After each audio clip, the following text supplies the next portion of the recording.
அன்பார்ந்த தமிழக மக்களே, தமிழகத்தில் ஆர்கே நகர் இடைத்தேர்தல் சூடுபிடித்துள்ளது.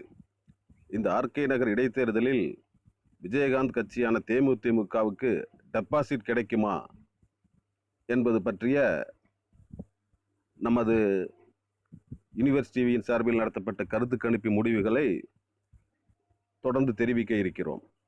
அதற்கு முன்பாக யுனிவர்ஸ் டிவியை சப்ஸ்கிரைப் செய்து கொள்ளுங்கள். யுனிவர்ஸ் டிவியை நண்பர்களிடம் ஷேர் பண்ணுங்கள். கீழே இருக்கிற சிகப்பு பட்டனை அழுத்தி யுனிவர்ஸ் டிவியை சப்ஸ்கிரைப் பண்ணுங்கள். ஜெயலலிதாவுடன் கூட்டணி போட்டு 44 சீட்டுகள் பெற்று சுமார் 19 எம்எல்ஏ இடங்களை வெற்றி பெற்றார் விஜயகாந்த். அதன் பிறகு ஜெயலலிதாவுக்கும் விஜயகாந்துக்கும் ஏற்பட்ட கருத்து வேறுபாடுகளால் எதிர்க்கட்சியாக இருந்தும் கூட எந்த செயல்பாட்டையும் செய்ய முடியாமல் மிகவும் பின்தங்கி போனார். அதன் பிறகு நடந்த சென்ற சட்டமன்ற தேர்தலில் கூட எந்தவித பதிவும் தேமுதிகவின் சார்பில் செய்யப்படவில்லை. இந்நிலையில் தற்போது அடுத்த மாதம் நடைபெறவிருக்கிற ஆர்கே நகர் இடைத்தேர்தலில் திமுக, அதிமுகவை சேர்ந்த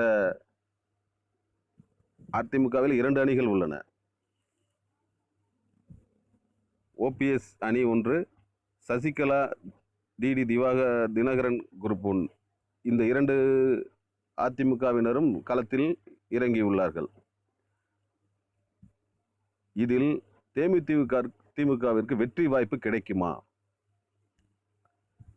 என சமீப காலங்களில் தேமுதிகவின் செயல்பாடு திருப்திகரமாக இல்லை. விஜயகாந்தின் பல பேச்சுக்களும் நடவடிக்கைகளும் தமிழக அரசியல் களத்தில் ஒரு காமெடி காட்சிகளாகவே இருந்து வந்துள்ளது. இந்த நிலையில் தேமுதிக ஆர்கே நகர் இடைத்தேர்தலில் டெபாசிட் கூட கிடைக்காது என்பதுதான் யுனிவர்ஸ் டிவி மக்களிடம் நடத்திய கருத்து கணிப்பில் பெறப்பட்ட உண்மை என்பதை தெரிவித்துக் கொள்கிறோம். தேமுதிக சார்பில் மாவட்ட செயலாளர் மதிவாணன் ஆர்கே நகர் இடைத்தேர்தலில் நிறுத்தப்பட்டுள்ளார். இவர் டெபாசிட் கிடைக்குமா என்பதை நாம் பொறுத்திருந்துதான் பார்க்க வேண்டும்.